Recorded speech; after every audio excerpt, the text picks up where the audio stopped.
Leg Game Reviewer, and welcome to my channel. Oh man, yes, I got the Final Fantasy VII episodic uh, review, or just, well, Eurogamer webpage. Welcome to 2016, finally. Oh man, what did we learn? What can we say about 2015, 2014, up to a certain point? About gaming, of course, because this channel is about gaming. What will happen in 2016 and on, and just, I don't know, just making a video, just an update onto. I also wanted to make an episode, not an episode, but a video regarding Final Fantasy VII. I never made one since, I would say Square Enix just told us that they're going to remake Final Fantasy VII. The thing is this, because I got it here, the original one.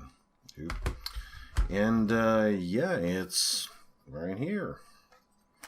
All 3 disc. I had a version before which had 4 disc. Looks like that was the international version. Why am I saying that? Because why episodic? I mean, it's 3 disc on my PlayStation 1. We're talking about the PlayStation 1 here. You know, just like this, there's full of others, like Final Fantasy VIII,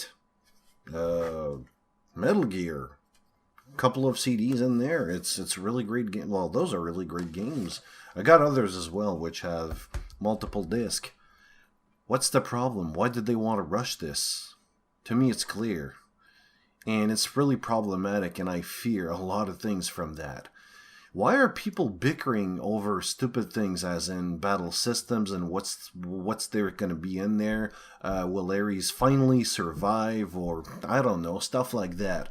Will Cloud dress as a woman, and all that silly and stupid stuff? I say silly and stupid stuff compared to the other things which they should really be concerned, as in episodic. So pre-ordering Telltale Games is really powerful on that. They're really good on that. Man, there's a lot of games out. Sierra is doing it right now with King's Quest, which I was really disappointed to see them do that as an episodic content. Why? Just release them in one shot or something. What the fuck?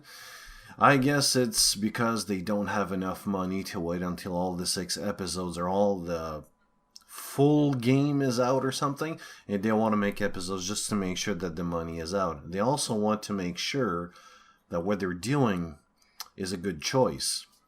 You know, if a developer or a publisher just wants to know if they want to make if they're making a good choice as to is it a good thing if I want to release the game, or if I want to remake that game? You know what? Let's make an episode and let's try it out. Or let's make a Kickstarter. A couple of developers and publishers are doing that instead. They just do a Kickstarter, and if it works, it works. If not, well, you just lost your money. That's it. Yeah, I give you no shit, man. It's true. This is what they do sometimes. Not all of them. And episodes, I hate that. I really don't like that. Unless I can buy the whole full story, just like The Walking Dead from Telltale Games. Don't know. I don't know the exact title, but whatever. Or Sierra, King's Quest. I'm just gonna wait for the whole episodes. I think there's 5 or 6 of them, I believe. And then there's this one here, Final Fantasy VII. Wow. And then they said something which really, I would say not pissed me off, but I freaked out. As in, what?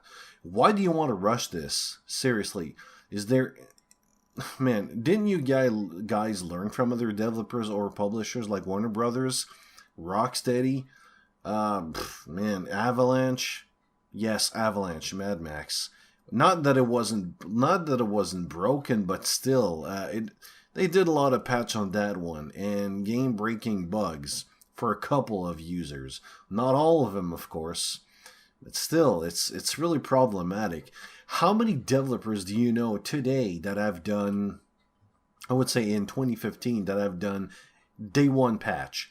The game is out. The game is not even out. Like, it's done, it's complete, and there's already a patch ready. This is problematic.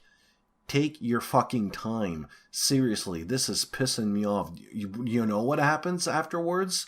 People like me don't trust companies. Companies don't want this. They should not get this. They should not do this to their consumers.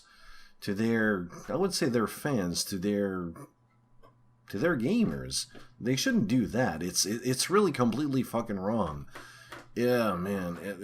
I hope 2016 will be, I don't know, something like some developer will see the light, or a couple of them will see the light, and the others will just get back in the picture or something. Just get back on track, because there's a lot of them that just lost it, completely lost it.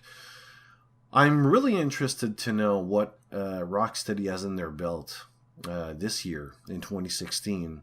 There's another one as well, which... Oh, man. Oh, yeah, well, no, I was going to say Sierra. We all know that they're going to continue King's Quest. There's a couple of developers that are in my line of sight. Just to know, because I'm really interested to know what will happen next with them. Anyways, yeah, just quick rant on Final Fantasy VII, if it's really a rant. I was really surprised at first to see they're going to make a Final Fantasy VII remake. Then... I was surprised, and then I was really happy because, you know, it's one of my best games that I remember. Just tell me, PlayStation, after, like, this word, PlayStation, I can say Final Fantasy VII comes to mind, and Metal Gear Solid. Those are the two only games that comes to mind when it comes to, I would say, PlayStation. There's a lot of things, of course, in Final Fantasy VII that I want to have and everything. I don't want it to be episodic, and I certainly don't want to be rushed. I want this to be a really good one. Square Enix, unfortunately, is known sometimes to be, well, on the PC, I would say really fucked up for whatever reason. Man, like, there's a lot of titles that required a lot of tweaking after the initial release. I hope they can learn something from these things. Man, like, I can see up to a certain point from these mistakes, even though they were good, and other games were just, I don't know, completely weird, I would say. Like, if I remember King and Lynch, I think, even though it was a good game, that was really weird. Anyways, there's a lot of games that Square Enix released on the PC, but for 2016, unfortunately, each time there's a game that's going to come out, if it's a pre-order, never at all. If it's going to be rushed, and I know it's going to be rushed, I will make a call out on it. I believe it's my duty to tell this anyways.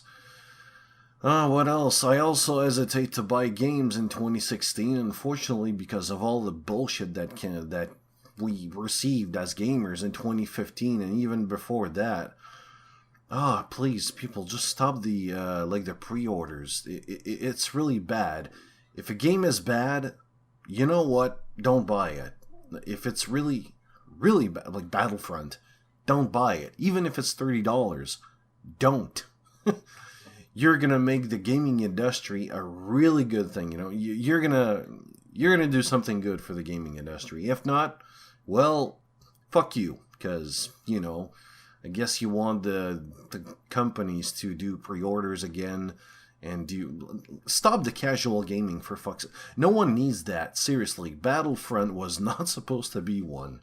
It was not supposed to be a kind of super casual game. Everyone knew what was in that game from the get-go, from the start, and for whatever reason, it made billions. I don't know what the hell happened, but to all the people that bought that game, I'll be honest, fuck you from the bottom of my heart. There's one thing I hate, is someone who says, oh, you know what, I hate this game, and then he's gonna buy it afterwards. Fuck you. There's a certain limit to that. For example, I bought Batman Arkham Knight. I did a call out on that game. Well, not on that game, on the company. If you review my videos, I did that on the company, not on the game, because I'm playing the game. It's really great. But there's a review coming of that game, and I just have to make one. It's going to be ironic in a certain way. It's really weird. The game is good, but the company fucked it up real good as well. Oh, wow. Anyways, I'm just going to stop here. Final Fantasy VII Remake. I'm not looking forward to this because it's going to be rushed, episodic. There is going to be, of course, pre-orders. I mean, come on, everyone does it. I'm not going to fall into that shit anyways. Oh, man, if it's going to be rushed, there's going to be patches after patches, and the gameplay, well, if it's rushed, nothing will be tested. So what will happen afterwards? Who knows? Maybe there's going to be not game-breaking bugs, but game balancing issues. A lot of that. That's what I predict, but hey, let's hope I'm wrong and the game will be in really good order, or it's going to be in really good shape or something. Anyways, see you later, guys. Tell me what your comments are for 2016. What do you think about like the gaming industry? When you look at the gaming industry, or when you want to buy a game or something, what goes through your mind? What's your resolution? Because my resolution for this channel, I would say for me, number one, is to make sure that when I buy a game, I make sure it's good. And I also want to make sure that the game is, I would say, like, it's good for the gaming industry if I give money to the developers and publisher. This may seem really ridiculous, but each time I buy a game, I try to think of that. So, fuck Battlefront. And, I don't know, number two, what do you think about Final Fantasy VII Remake? Anyways, see you later, guys.